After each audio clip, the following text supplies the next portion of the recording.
Welcome back to my hometown. Thanks for taking a little time to stop by and join me today. Please welcome my guest today, fairly new to Bowie. He's been here a resident for the last 3 years. He went from a career in construction to a career in farming and soon to be distillery, brewer, and vintner. Please welcome the co-owner of Reviving Real Foods and Texas Foothills, Mr. Kyle LaPointe. Thank you, Kyle, for joining me today. No, thank you, Aaron. Pleasure to be here. As we're sitting here in soon to be, I guess, the distillery. Yep, this will be all three phases. So this will be a trifecta, as I call it, of licenses and permits. So everything will take place under this one roof. So we'll do winemaking, beer making, and spirits. So it's going to be quite a bit. So we're going to back up to kind of a little bit before. How do we get here? Okay. How are we sitting here? Just because you've just been here just a few years in Bowie, in my hometown. You know, a lot of times my hometown, people think, well, it has to be lifelong residence about. But I like to, get behind what's the purpose of coming from here, from the Metroplex. Because you grew up in the Metroplex, right? Yes, I did. Mid-cities? Yep, mid-cities. And went to school there? Yep. So I grew up in North Richland Hills, and back when that was still kind of farm country, Keller and South Lake weren't even really anything but tiny, small towns at that point. Sorry, my wife's driving through with the farm equipment right now. She's going to get water to everybody. So yeah, we started, it was probably 1983 when my parents moved down from Detroit to here. So I was 1.5, 2 years old. I only know Texas because, no memories really before that. Mm-hmm. We grew up in the mid-cities and went to high school there and started working construction. My dad had a construction company. And so did you do that while you were in high school? I did. So, yeah, that's how I paid for my first truck and how I had gas money and spending money there in high school was I would typically work only during the summers, mm-hmm. and I would just work full-time. Construction as in house construction, road construction? It was roads, bridges. I remember building a parking lot for Carroll High School there in South Lake when that was, again, still a small school. Yeah, it's a little different now. Yeah, it's a lot different world than it was then. But yeah, so we ended up, I worked in the construction field, just kind of really liked it. Mm-hmm. I liked the camaraderie of the people. I liked how, all the trades had to come together to build something. And always really figured I would do something with numbers, but then it really came into pass that, that construction was kind of like, I like to work hard. I like the results of seeing something built at the end of the day. And I really like the people. Mm-hmm. So that kind of steered me towards the college career of like, where do I go? What do I do? And at that time, it made a lot of sense for me to do an engineering degree because that would allow me to take certain steps in the construction industry to go a certain leadership path and or be able to talk and communicate better with the highway departments and the inspectors and everybody of that nature. So I took that route and went civil engineering and looked at all the schools. Basically it came down to A&M and OU, mm-hmm. and I crossed the border and went to OU for a few reasons. It's a really nice campus. At the time, they were really pushing academics, and since I had really good grades and things like that, they gave me lots of good scholarships and opportunity to get more. So the school was very affordable, and it was on the up and coming. I always say that I brought in Bob Stoops because that was my caveat. If you want me up here, you better bring in a top-notch coach for this football program. Because what year was that? 1999. 99. Yeah. So me and Bob started at the same time, and no, it was such a great time to be at OU. A&M was a great school, and it was really a toss-up, but in the end, they didn't really have any scholarships or anything like that, and even in state with like tuition grants and things like that, it's still an expensive school. Mm-hmm. Good school though. So yeah, went to OU, did some fun stuff up there while I was, did the engineering groups, concrete canoe, played roller hockey for OU. That was a lot of fun. And then, got back down here and pretty much moved back into the Metroplex and Haltom City and then Richland Hills. And your dad still have a construction company? No, my dad still did. And so I went to work for that company, which was at that point in time, JL Steel. Mm-hmm. And so my dad's business partner, Oscar Trevino, he's now long-term mayor of NRH there. We worked together for a while and then decided, between my dad and I, that maybe it was a good thing for us to go off on our own and do our own thing. So split that business up, and then my dad and my wife and I all went into the construction business together.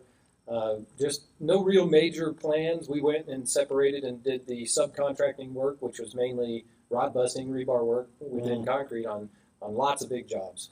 And it took us all over the place. It took us to New Orleans for about 5 years. So I spent half time living in New Orleans and half time living here. So we'll back up just a little bit. You mentioned wife. Yep. So did you meet her before you went to OU? Did you meet her at OU? I met her after OU, Uh-huh. and so we talked about rebar. We actually met at the dog park in Fort Worth. So at that point in time, there weren't a lot of dog parks, Uh-huh. but I took my dog over there, and we just started talking, and it was kind of one of those like, hey, what do you do? And I'm like, well, I work at a construction company, and she's like, oh, that's neat. I sell rebar. I'm like, you what? Like, no one sells rebar. Nobody installs rebar. This is such a small world. Uh-huh. And so she did. She was working for a smaller supplier there in Haltom City, and we just kind of hit it off, and things progressed from there. And married about, I think it was 2 years later, maybe 3, and so I got married there in 2007, and moved up here, after that. But so with Megan and I. We had a lot in common, and she actually ended up working with us at the construction firm. And she'd kind of been around that already selling. She had already been around it, and then she started to do some,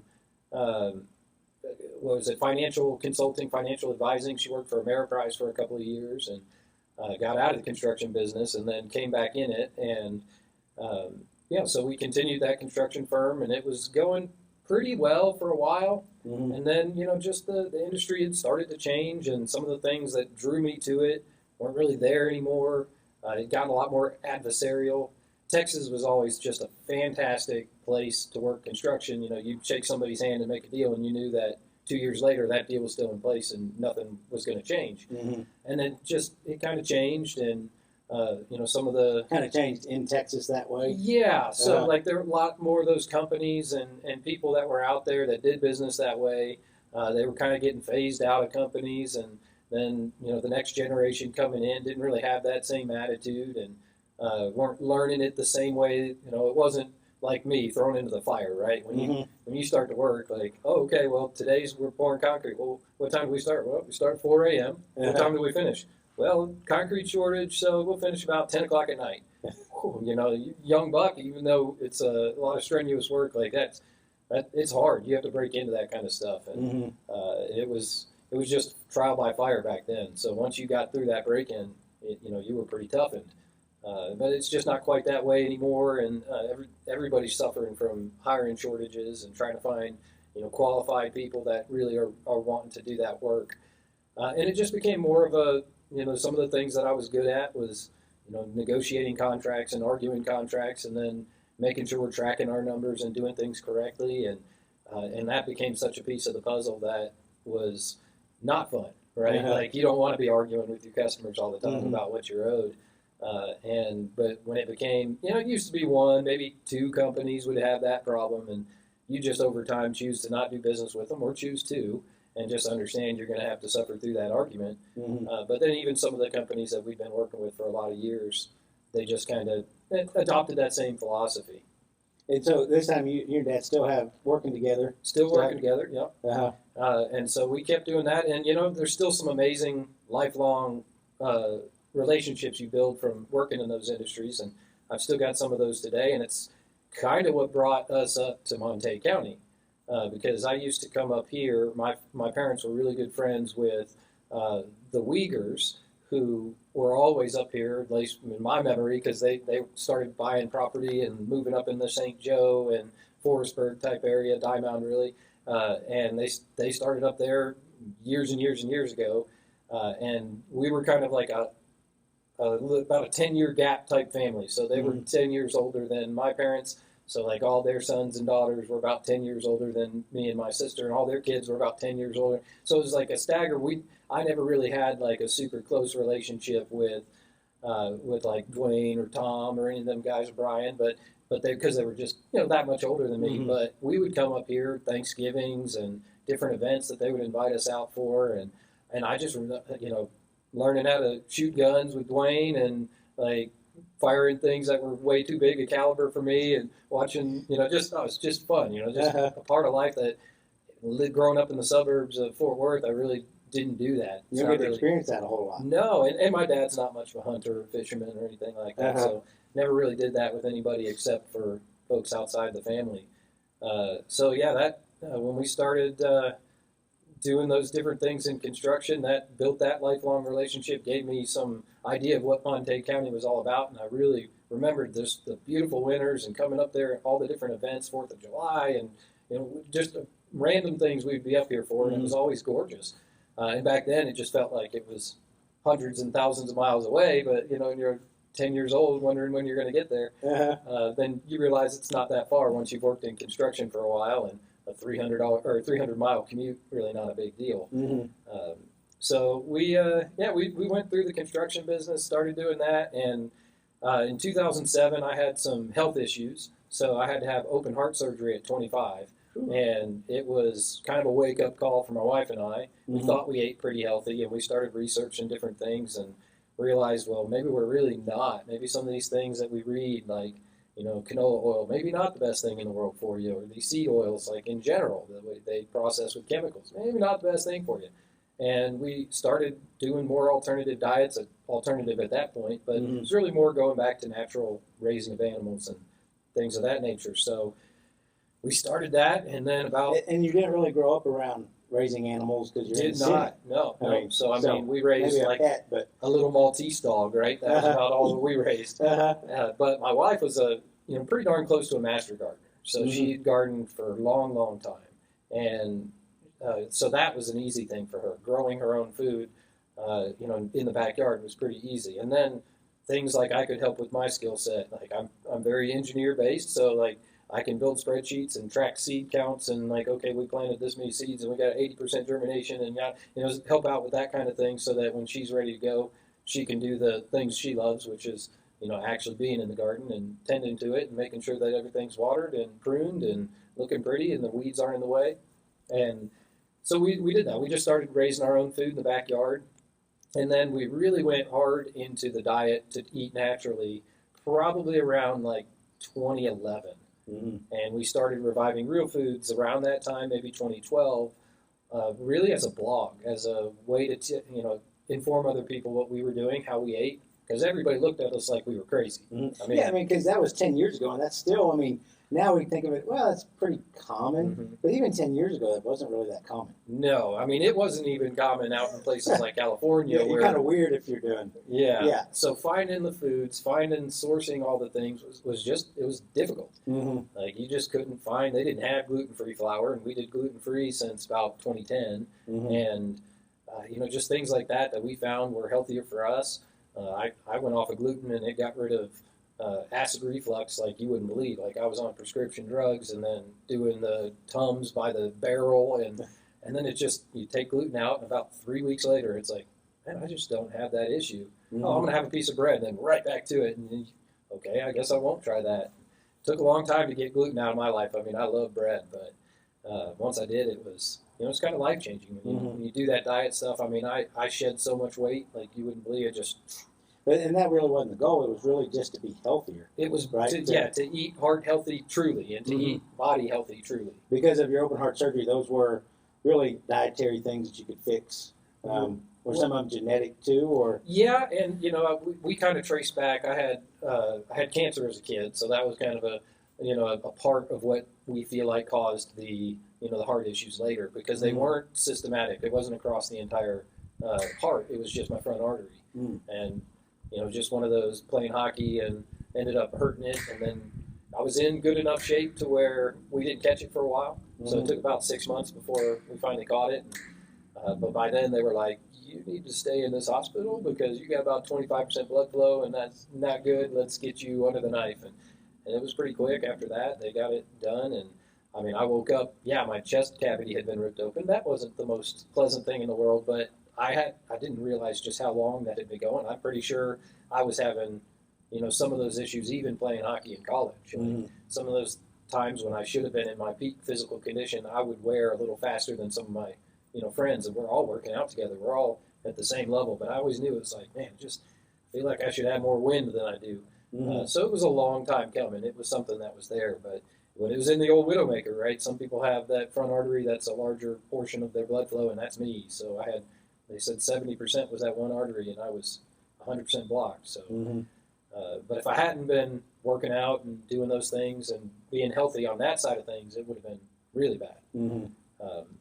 So, we started that healthy eating, and we learned quite a bit. And so then you just start the blog? So It starts out as a blog? It starts out as a blog and that we hardly ever touched, right? Uh-huh. Because Megan is far too busy to sit down and put words to paper. Uh-huh. And This time you're both still in construction. we're still in construction. We're Uh-huh. still working probably 60 to 80 hours a week, and Uh-huh. then coming home and working on the garden in the evenings. And it's probably 3 to 4 hours worth of time just in the garden. So it was nonstop. And so when people might say, "Well, I don't have time to eat healthy," Right. you're working that many hours, you still have time. It's a priority. Well, we still had time when it was a priority. There became a point in time where the construction business got overwhelming, Mm-hmm. and then it was difficult. And that was when it became something that was really frustrating for Megan, especially because I'm more prone to go, you know what, I'll just cheat and eat something not so great. And she's not going to cheat. She's not going to take a step out of that line. So because of that, she's able to really devote that, but it sacrificed the time either at work Mm-hmm. or with what you're eating, or worst case with the daughter doing homeschooling, because we were Mm-hmm. doing all that at the same time. But So you're working all those hours. yeah, You're homeschooling yeah, and trying to eat clean, healthy, all of it. Yeah. wholesome diet. So yeah, and it's just one of those things that when you're passionate about something, you find the time. Mm-hmm. You can make the time. We're both just naturally hard workers. We don't like to just sit around. So it wasn't hard for us to find the passion for the things we liked, but it became more increasingly difficult on the construction side to find that get up and that drive. Mm-hmm. For me, it was always about making sure I provided for my family, and making sure everybody had a paycheck. And beyond my interior family, at one point in time, we had about 125 people working for us. That's a lot of families you got to worry about. So the energy level that it took in there when Megan really decided to step back and not be basically take a step back to 40 hours of work a week, Uh-huh. she really developed a passion for the growing of the food. Mm-hmm. And at the time, you just couldn't find the type of chicken we wanted to eat. Nobody did the things we wanted to.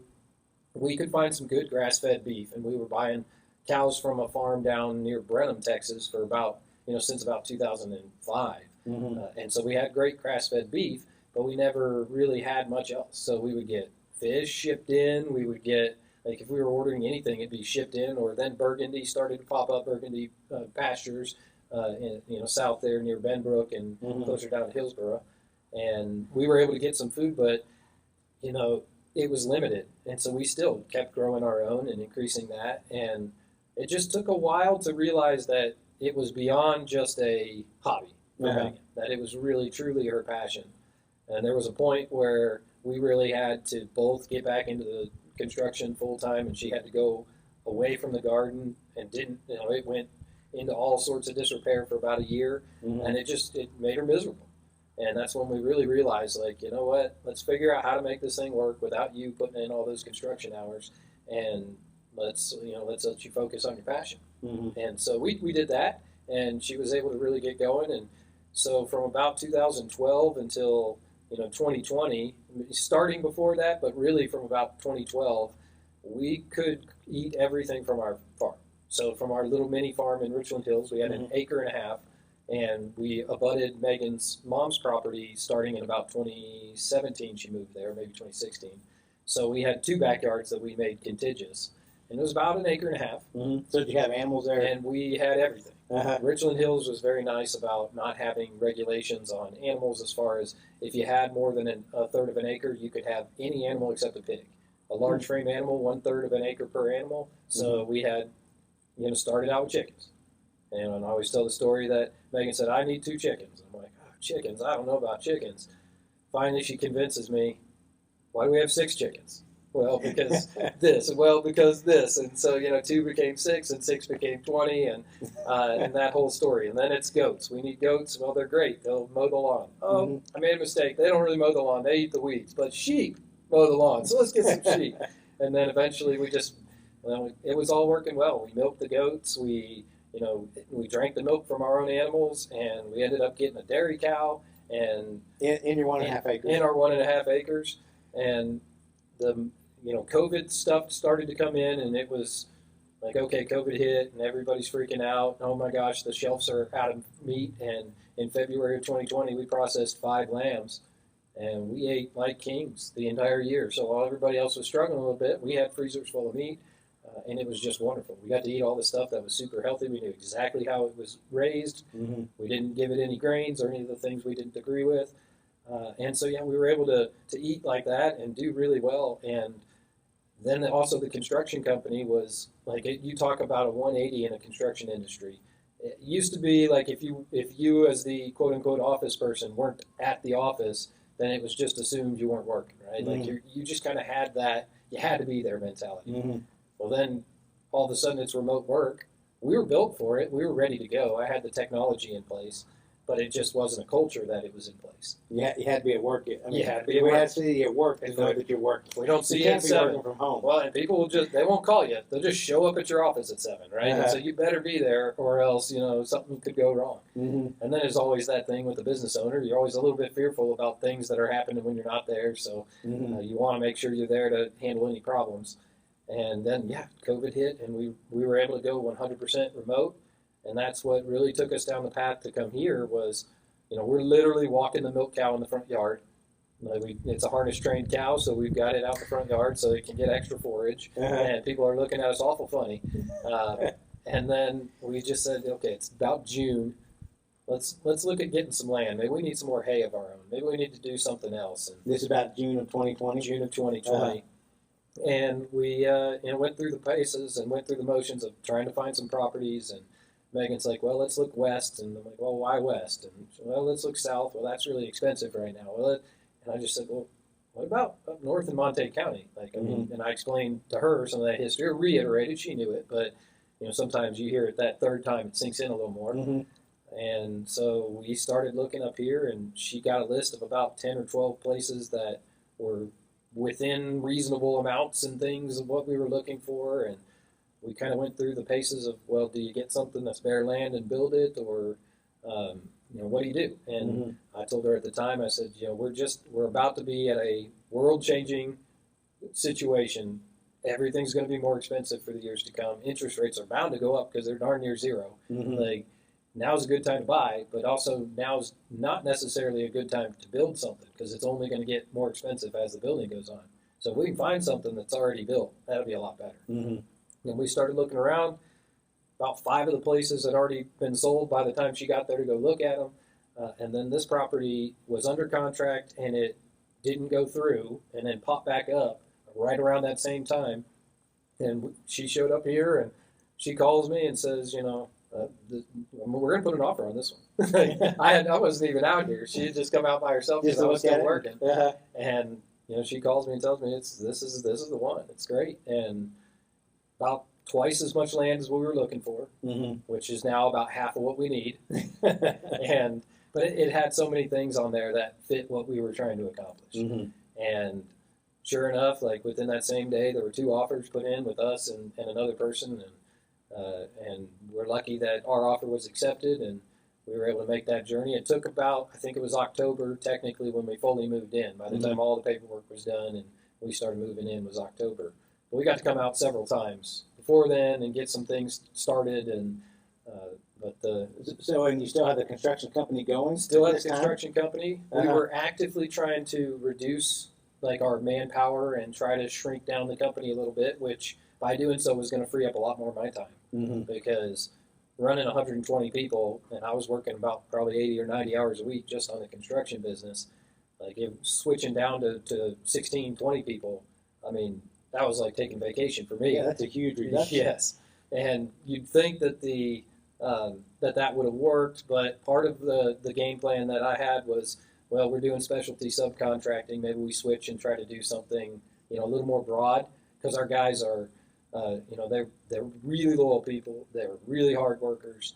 They're a good bunch of folks that we had left. When we had to trim down to 20, it was not like we trimmed a lot of fat. There were still good people that, they went somewhere else and they're in high demand. So I know they were able to work. But the last group that we had, about 16 workers in the field and about 3 in the office. We had a really good group of people. but just trying to do that and sell that product of being a little more do-it-all type subcontractors, it was still a tough time for people, and it didn't sell very well, and it was hard to really make it work. And then we worked on it for a while. Our crews were able to help put the rebar in on this building that we're in right now. This building was originally supposed to be our construction office in Haltom City. We had a 5-acre plot of land there that we were able to sell in 2021, and they didn't want this building, which paved the way for us to kind of build it out, restructure the walls, change the way it was built. And so you already had all the materials. The metals were already here. They were in our yard, and so we had no purchase cost on the building itself. And when they didn't want it, we did okay on the property sell out anyway. So it was like, well, it's not going to get any cheaper to pour concrete. It's not going to get any cheaper to erect this building. Let's put it up now, and we'll see what we're going to do with it. We knew there was probably 2 or 3 things. Worst case scenario, we stack hay to the roof because we're running all grass-fed animals, and nice to be able to keep hay in storage. But I plumbed some floor drains and things back there just in case the brewery might pop up. And at that time, I had kind of shifted to maybe a distillery would be better, because that's something that in our construction time we could do that part-time.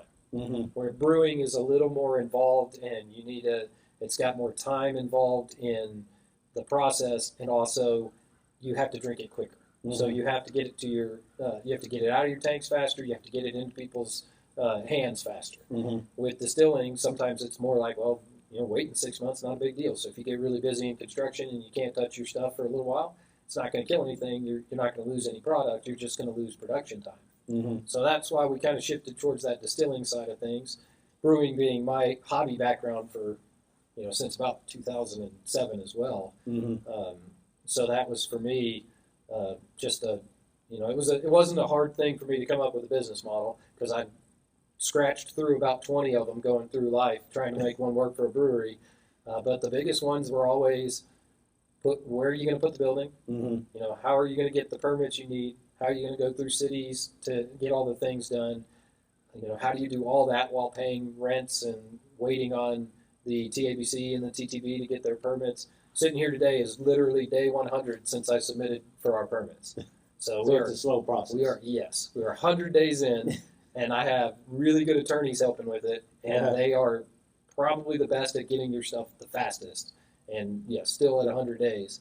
So if you're thinking about building a building like this, and and you're in a downtown area or something, and you're paying your leases on, or you're paying your mortgage on a property in a building like this, you're 100 days waiting before you can touch your product. You got a lot of overhead that's sunk in before you ever really get started. So for us, we're a little bit lucky in that it's ours, right? It's from the hard work and dedication of what we've done throughout the years, being there when we needed it for something different. And so then you moved here about 3 years ago. Reviving Real Foods, does it start to take off? Because of course you go from an acre and a half to now now you have a few more cows probably. You have a few more chickens, a few more sheep and goats. And so when does that start to take off where you think we're going to start offering that to other people, not just to feed our family? So once we got out here, that became the plan instantly. So we incorporated officially at the end of 2020, so prior to getting out here, or maybe just after getting out here. And we're starting a farm, like you said, increasing your herds, increasing your flocks. None of that stuff happens overnight. So we had that plan. Okay, what do we need to increase? How many cows do we need to have? Let's source some other cows that we can use for meat. Let's add these, make sure we're doing different things. We're following the plans that we want. And all this is going on a spreadsheet, which all of it, which is your good. I mean, that's where that's where I live. At. Yeah. I live in those. So and you also do rotational grazing. And so for those that don't know, you rotate the herd to different pastures to let those. Right, and we do what's actually called intensive regenerative rotational grazing, and the intensive comes from we move them every day. And back when we were first starting, we didn't have nearly the quantity of fence, because we're setting up an electric net fencing, which comes in about, I think there's 16 sections. I think they're 120 feet long or 160 feet long, depending on the fence that you buy.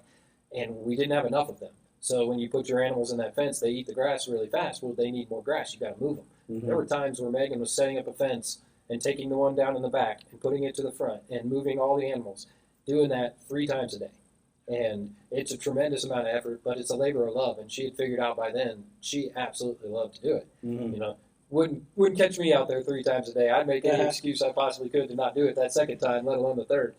But yeah, we started that, and we knew we needed more animals. We had to increase the herd size and in the flocks, and so we were, God blessed us at the right times. Like I said, with COVID, Mm-hmm. we had all of our sheep had boys. There was not a single girl born in that year, and we had no room for another girl. So if we had another girl, we would have had to sell it because you typically don't end up eating on that side. Mm-hmm. So then we got out here, and our first birthing was all girls. So like we need to increase the flock size, and boom, I think it was 6 ewes that we had. So that allowed us to then the following year really increase our production. Mm-hmm. And yeah, it took a while to get there. 2021 was, maybe $800 worth of revenue as we were, selling what little we had, but still preparing for ourselves. Mm-hmm. And then 2022 is when we really got everything full size, and we were able to make Reviving Real Food start to happen for real. Mm-hmm. And also at that same time, we decided to completely shut down the construction company. And so April of 2022, we were given an opportunity from an argument on a construction contract where we felt like we could raise our rates. The project was already over time, and we just were offered, well, you can leave the contract or we can argue about it with lawyers. And we just said it wasn't really worth arguing about lawyers. We're offered to remove ourselves from the contract, so let's just go. Mm-hmm. And then we called all our other contracts because that was our biggest job left and just said, can we bail on these two? Or what can I do to finish this one? Or how do we get out of this?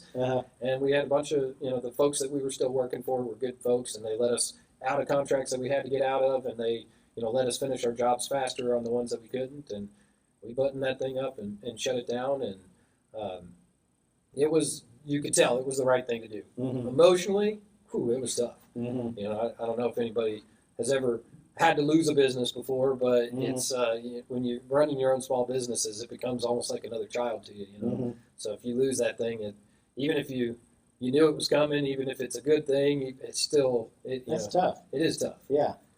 But it allowed us so many more opportunities. Mm-hmm. And I stayed and worked on another construction job for a little bit, and then it was about November of 2022 that we just decided it's now full-time, everything. Mm-hmm. We're going to do full-time farm. Let's really get this distillery and brewery and winery up and running. Let's get all that stuff in motion. Started building the business plan more officially for what we're doing on the distillery. I started working full-time on the farm, which allowed us to do quite a bit more expansion. Mm-hmm. And really, we're probably 10 or 20 fold from what we did in 2022 to what we're doing in 2023, and just still on the rise. Mm-hmm. So we're increasing our animal count all the time, but doing so with the type of animals we raise, grass-fed only. Our chickens are all natural, and they get organic, non-soy, non-corn feed, and doing things like that makes it a little more difficult, slower. Mm-hmm. Keeping them on pasture and not in the same little area all the time takes a lot of work. And so we've been building structures, and it's just the two of you, and your kids have just the two of us, and Charlotte is 12. And so she helps out, and she's a really big help. And she's still homeschooled? She's still homeschooled, yeah. So we've changed it right now. Today's Tuesday, so she's taking her day off because we never really had a weekend once we started doing the farm, because farmers markets happen on Saturday and then Sunday and then Friday. Don't matter on so it changes the weekend. The cows don't know it's Monday. Cows don't know it's Saturday. They don't know if it's wintertime, summertime. No. I mean, they don't care if it's 100 degrees out. You still gotta feed them. Still gotta get them water. Because you also, like you said, you go to farm markets. You also have a food truck. Yep.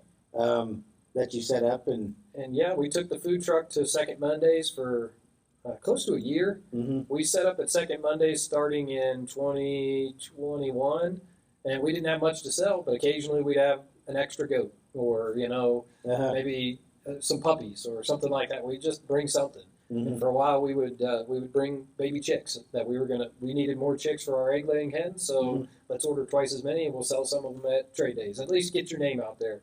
That allowed us to meet some really cool people. Mm-hmm. Some folks that bought from us back in those days are still close friends now. Mm-hmm. And we built some great relationships. We loved Second Mondays, and we tried the food trailer out there, and it worked okay. But we just noticed that the food trailer, by taking about a half a day to prep and then spending all day out there on Saturday with both of us, and then a half a day on Sunday cleaning up and getting back. It was just such a difficult thing to leave the farm for that long, since we were doing so many more animals now than we were before. And it was an okay. It wasn't anything to shake a stick at. It was an income. It was good, but it taught us a few of the things that we learned. Well, some of the things we made could be sold at the farmers markets, including our soups, which became a really popular thing. When you start with the animals that you raise naturally and you make your own bone broths and then you turn that into a soup, you don't have to be a professionally trained chef to make something fantastic. And although my wife may not be a professionally trained chef, she's made tens of thousands of meals in her day, and she's probably one of the better cooks I've ever had the opportunity to eat the food with any continuity. So she makes some tremendous soups, and we sell those at the farmers market, and we never would have thought of that if it wasn't using the food trailer, going to the Christmas tree lighting last year and doing those fun things. It was really a blast. But now we keep it, we move it around the property a little bit. We'll take it out every now and again. It's still a mobile, it's a trailer, it's not a truck, so we don't have to keep that part of the engine running or anything, but we do move it around, and it'll be a semi-permanent home out in front of the tasting room at the distillery. But for the most part, it's available for us to take out if we ever get a pinch and want to go. We just, with all the farmers markets, we went to one farmers market for about 3 to 4 months in 2022. Then it became 2, and now we're at 5. And it takes a lot of time, but with me doing the full time on farm as well, it allows Megan and I to kind of trade off in those scenarios. So she doesn't have to completely leave the farm. She can stay back. Sometimes we'll split on Saturday and we'll both go to a different farmer's market. Being Saturdays are usually the best day at the farmer's markets. But it takes a lot of prep for us to both be gone for 6 hours, however long it takes. And so, but people in local can also come out here and buy beef. Yep. So we have all the different animals. We call ourselves, it's Reviving Real Foods, but we jokingly refer to ourselves as the EIEIO farm because we got a moo here and a collect here and a blah there. And we raise them all. So our rotational grazing program starts with the dairy animals in front. So Nigerian dwarf goats and Jersey/mini Jersey cattle. And then those go in the first paddock. The second paddock is our meat cattle. And the third paddock is our sheep, which are Katahdin hair sheep. And so that's where our sheep and lamb come from. And then we have turkeys and chicken that follow in free range mobile coops. That's our fourth paddock. And our fifth one is our pigs. We're currently raising American guinea hogs. So that's our 5-animal rotation. And they move daily, and those meat products are available here on our farm. Pretty much if you send us a message or call us or whatnot, if we're here, we're open. But we open on Fridays as well. So we go to a farmer's market Friday morning. We take what's called our farm store, which you talk about my construction days. The first tool trailer I ever had pouring concrete out on highways, I still have that today. And we gutted it, cleaned it out, put 5 freezers in there, and a full-size refrigerator, put flooring in and electricity through the wall, and we can unplug that, take it to a farmer's market, plug it back in, and bring it back here, plug it back in, and it can go wherever we need it to be.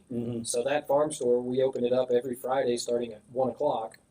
We're pretty much open until dark, and anybody wants to come by and buy their meats and whatnot, that's a good day to do it because we're always open then.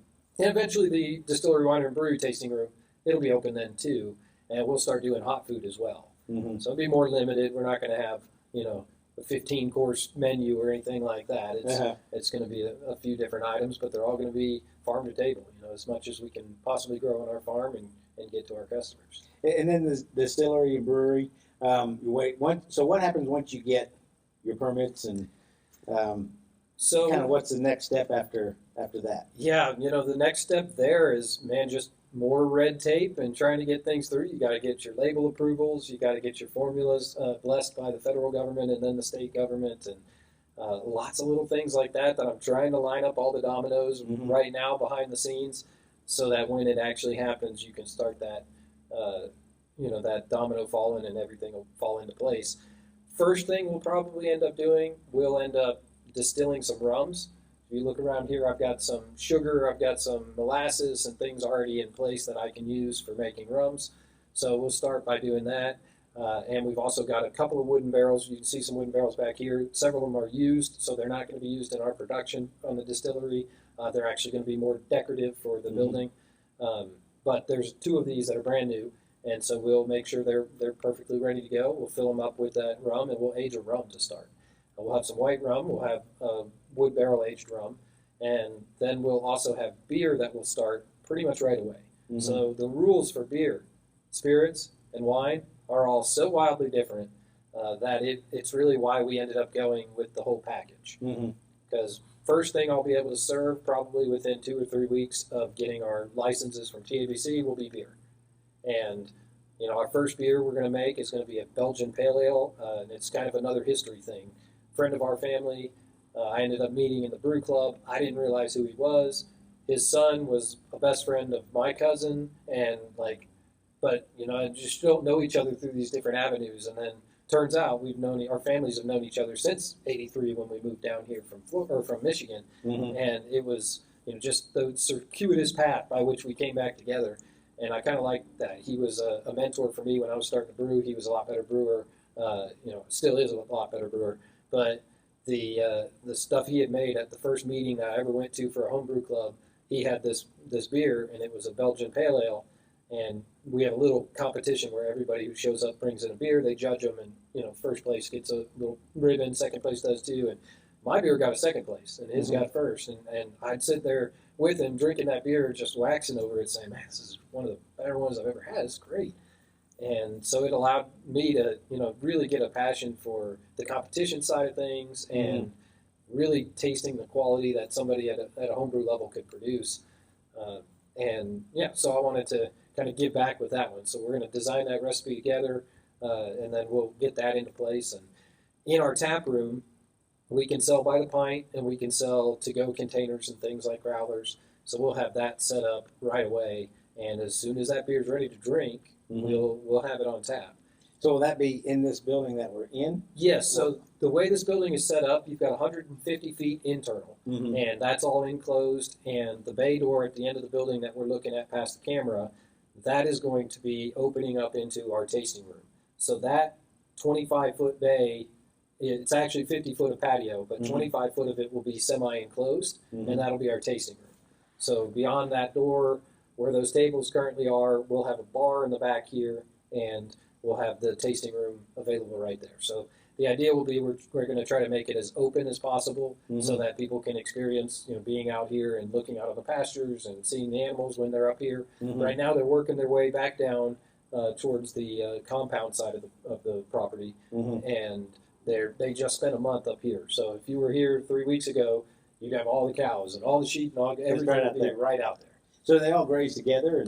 They all graze together in their paddocks, so they run like a snake. So when I say that there's 5 paddocks, there's one in front, and then one behind it, and then two, or third one behind it, fourth one behind it, fifth one, and then there's an empty paddock, either in the back or in the front. And if it's in the back, that means we haven't set up the new area. So we take that fence down, we put it in front, and now there's an empty paddock in front. Paddock 1 moves to that paddock 0. Paddock 2 moves to paddock 1. 3 to 2, 4 to 3, 5 to 4, and now you have an empty paddock in the back again. Rinse and repeat. You take that fence down, you put it in front, and those animals, they move throughout the whole property. It takes about 3 months for them to make every section of the property.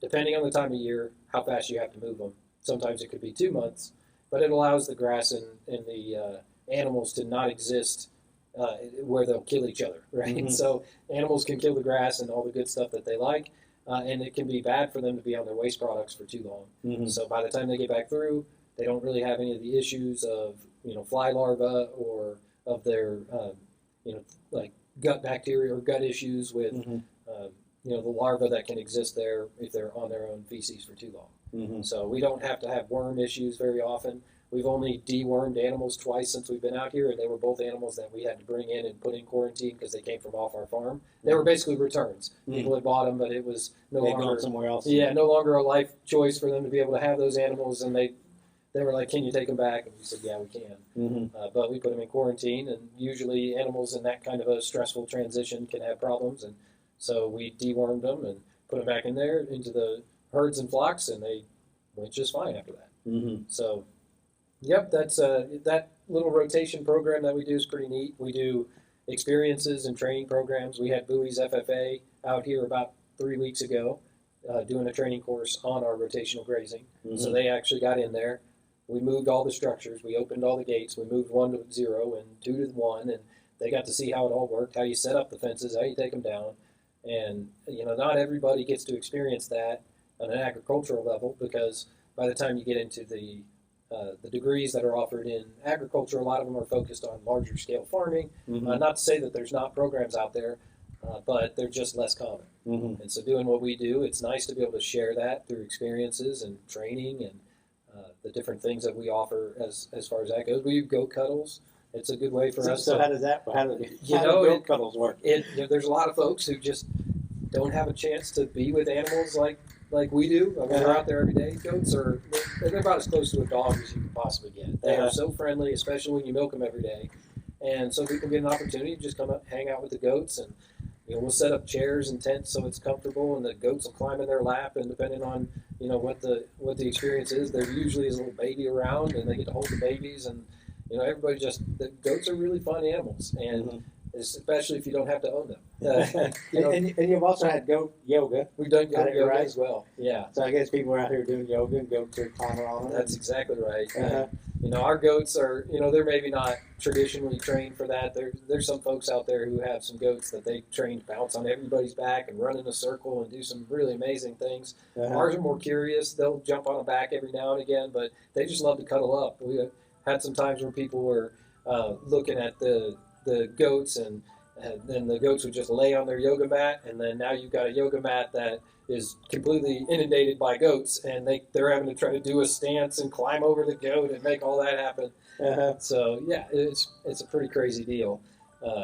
But everybody takes it a little different. So the goat cuddles, sometimes people get in there, they play with the goats, and they just see the shiny objects that are the other animals. Uh-huh. Oh man, now I see pigs, or now I see the. Can I touch the sheep? And so yeah, let's go through it. We'll do that. Uh-huh. And we do farm tours that basically you don't spend as much of your time with the goats, and then we do farm tours where you spend a little time with all the different animals. Mm-hmm. And it's a good way for others to get an experience with the animals that aren't used to it. Mm-hmm. There's even a lot of people who are professional farmers. They may have only ever raised cattle and sheep. Mm-hmm. They've really not spent a lot of time with goats. They've not spent a lot of time with pigs, just because we tend to go that way in a monoculture with our agriculture these days. You focus on one thing that you're good at. We're kind of the opposite. We want to do it all because, not that we claim to be the best at any one of those things, but you need them all. Mm-hmm. And the ecosystem really helps when you have more things together. We make a bone broth with our chickens that we raised here. We sell the bone broth. Well, the products that are left over from the bone broth, they go feed our pigs. Mm-hmm. And once we're done here in the distillery, the same thing will happen. The items that we make in here, the leftover grape must, all the different things that come from the winemaking process and the beer making process, that'll go feed the pigs. Mm-hmm. Typically it won't go to anything but the pigs, but maybe it's possible with some of the beers that we might be able to give some of the spent grain to some of the chickens, but that's really more of a Megan thing. She makes sure the diet for all the animals are perfectly in line. Mm-hmm. The corn will be a question because we don't currently feed any corn to any of our animals, and we won't use a lot of corn, but when we make a bourbon or an American whiskey, typically it's going to have corn in it. Mm-hmm. So what do we do? Do we dispose of that? Worst case scenario, it's compost pile item. And then we Mm-hmm. turn it into new ground and we use it here. So everything that we grow stays on our farm, and if it doesn't, it's packaged as a food product and sold to somebody that can eat it. Mm-hmm. And so then do you have a garden also? We do. Does Megan have a yeah. huge garden? It's between about a half and an acre. So Uh-huh. it's a fairly large garden. It's currently not as well kept as we would like it to be, but it's getting better each and every year. Mm-hmm. The soil's already building quite a bit. We've finally got a little bit of water infrastructure around there, so it's not so hard to hand water. We've got some piping in and automatic timers, so it gets water every 3 or 4 days. And Mm-hmm. But this summer was brutal, and once it got brutal, we ended up focusing most of our time on the animals and on our farmers markets, and then getting all this building set up and equipment moved out here. And so, yeah, it was quite the transition to try to get everything set up and ready to go while also being in the drought at the end of last year and a Mm-hmm. drought all through this summer. We did not focus as much on the garden as Megan would like. Uh-huh. She loves it. It's her favorite. And so will those also be sold? Yeah, Those also- Typically, we things were in the garden. right. So typically, we've used everything that we grew in the garden in our soups. Mm-hmm. So when we say we make farm-to-table soups, it's typically going to be the animals we've raised turned into a bone broth, or the chicken would be chicken that we raised and bone broth from the chickens that we've raised. And then I think we just ran out of our onions, Mm-hmm. and so we use onions from Brushy Creek over here in Montague, and we've got our own garlic that we've been raising for about a decade. So we've been using the same strain of garlic for over 10 years. And so that goes in all our soups. Mm-hmm. And I would say the vast majority of what we end up growing in that garden goes in our products that we sell, more so than just goes out as its own product. Mm-hmm. People like Brushy, when they have something, they got a row that's as long as this building, or times 50, and that's how much it takes to really grow that much vegetable to be able to share with the world. But for us, you don't need that much in one batch of soup. Mm-hmm. Or elderberries. We grow our own elderberries, and they can make some elderberry syrup. And so, a lot of times of the year we're able to use our elderberries. If not, we buy an organic. But using the elderberries that you grow in the garden is just that extra little touch that really shows that you got the care in your product. Mm-hmm. So, and they can all find all this on your website. yes, our website has an online store. We go through Square. We try to keep the inventory up, but if there's something missing on there and you need it, just message us on Facebook, send us an email, Reviving Real Foods with an S at gmail.com.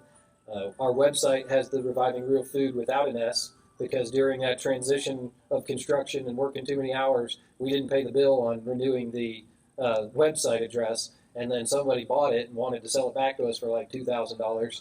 Well, then after 5 years, they didn't care about it anymore, and they let it go. So now we've got both of them. We've got all the infrastructure built on the one with no S, but it's really Reviving Real Foods is the official name. Mm-hmm. And so, So with the S is the email. The S Without is the email. S is the website. Or you can go with the S, and it will direct you to the right one. So, so we've got all that stuff set up on our website. We try to give as much of the information, like links to our experiences and our tours, and all that's on our website.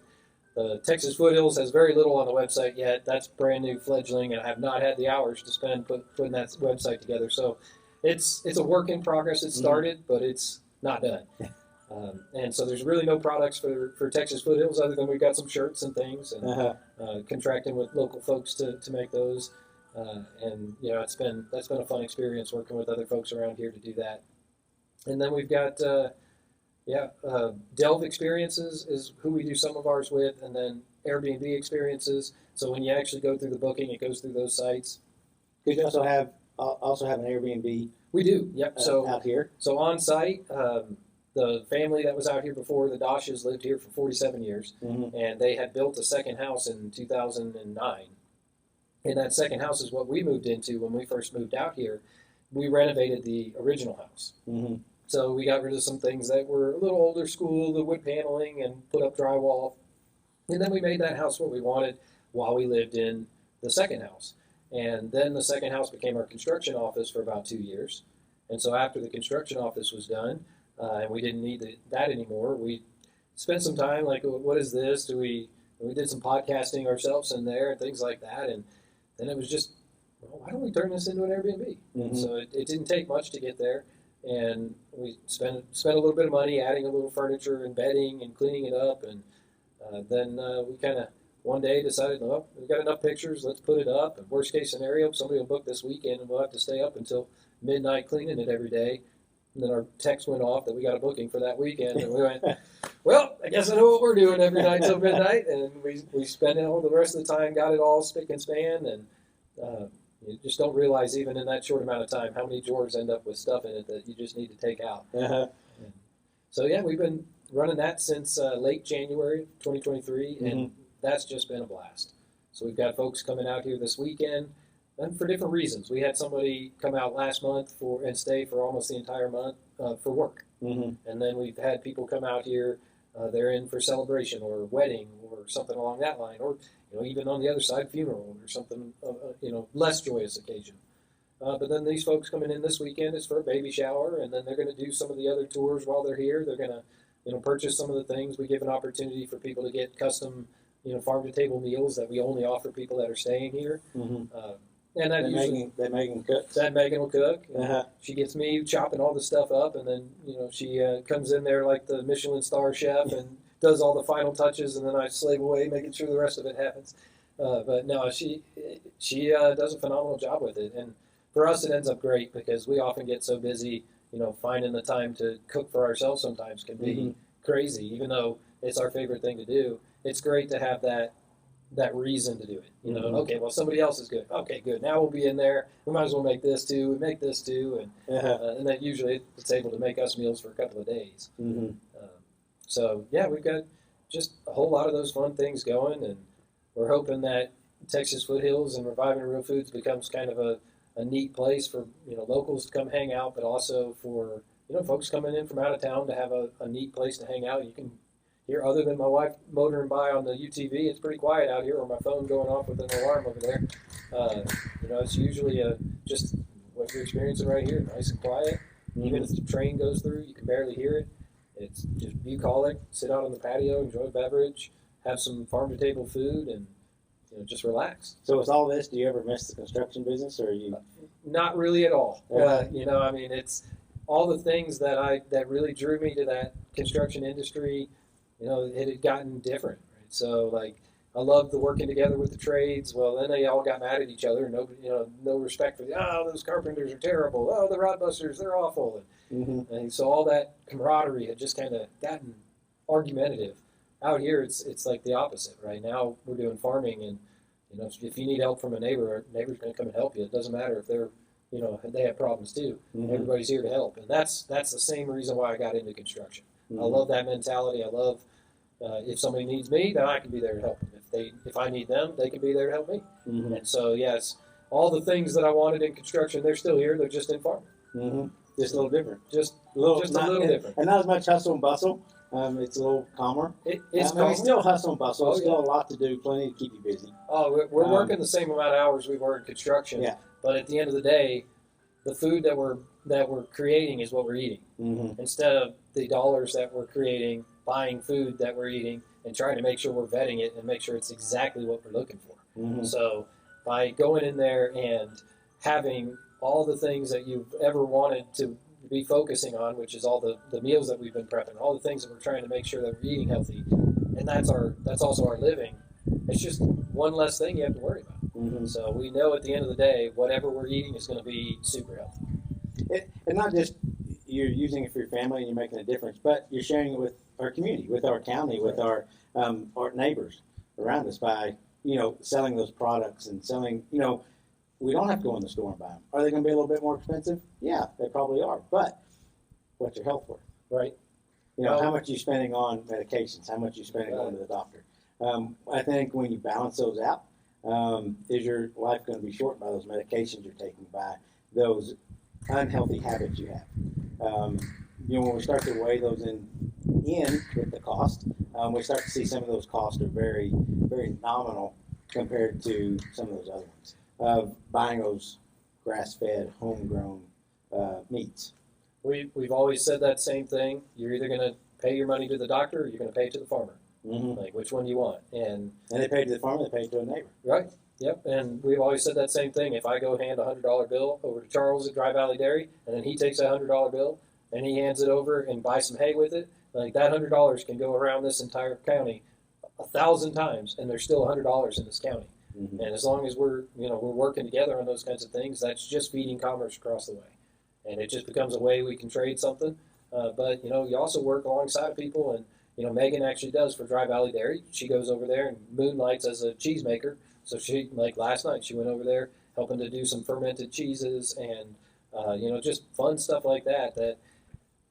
Do we always have time for that? No, but it's because the relationship's there. We can ask each other for help, and we've had times where we were haying this field and something went wrong with our equipment, and then here comes Charles with a bunch of his haying equipment and helps us out. So you get those kinds of relationships that you make it worth it, but then also, again, you get to eat it, you're helping other local folks, and I really look forward to being able to have people out here and they can just show up and know that what they're getting is healthy, know that what they're getting is as local as possible. Even on the alcohol side of things, we're going to source as much Texas and organic and non-GMO as we possibly can.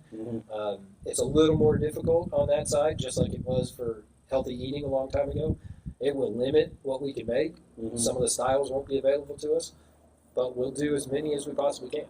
And that way, people on the same side, all of our vodkas and light alcohols like that, they're all going to be made with organic grains, organic grapes. So it's just, in the end, it's not that much more expensive. Is the way I kind of look at it. Like, Yes. Everybody else is trying to cut their costs in every possible way they possibly can, and that's not our goal.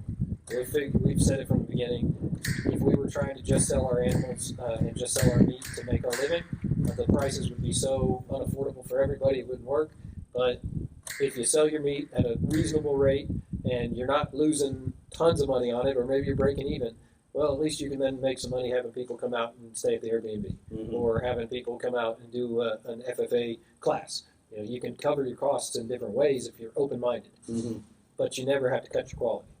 And that's our big deal. After all the years in construction, we fought that. We were always the premium construction company, and then it became too competitive, and getting a job was difficult when you were the higher priced company, and there was less people that cared about that quality extra, and they really just wanted the cheapest price. So to compete, you had to get the prices down. Well, then you're not doing what you're passionate about, because you're not giving them the premium service, you're giving them a discount service. But in your gut, you really still want to give them the premium, but you can't afford it because you'll lose too much money. And it became that battle. When we started doing this, I said, no matter what, Megan, we got to make sure that we do not sacrifice the quality of what we're trying to provide. So if it means that we have to go get a side job, it means we have to get a side job. If it means that we have to find other things to do around here to make some money, bring people in for tours, let's bring people in for tours. And we'll make sure that by the end of the day, the quality stays at the highest level and it's everything we want it to be.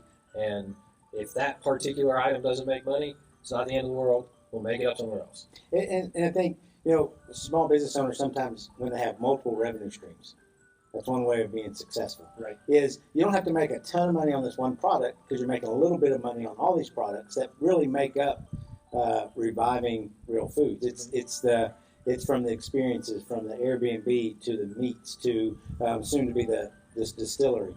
All those little things make up the business. So you don't have to sacrifice quality, because you don't have to that's not your only business where you got to make tons of money on. Yeah. And you still, it's a win-win, because you're making a living, Yep. but you're also giving the customer a good quality product at a reasonable rate. And you give them a full package experience. So many people out there these days, they would like to have just that one item that they're good at. That happened to us in construction. So we're doing rebar. Well, rebar is the entirety of an entire industry. There's so much to it. It can be a high-rise. It can be this slab that we're standing on. It can be a highway, a bridge. But things got so tight-knit that by the time it was done for us, there were crews that only wanted to do the cages that went in the columns on bridges, and only the cages that went in the ground for the drill shafts, or only did the paving.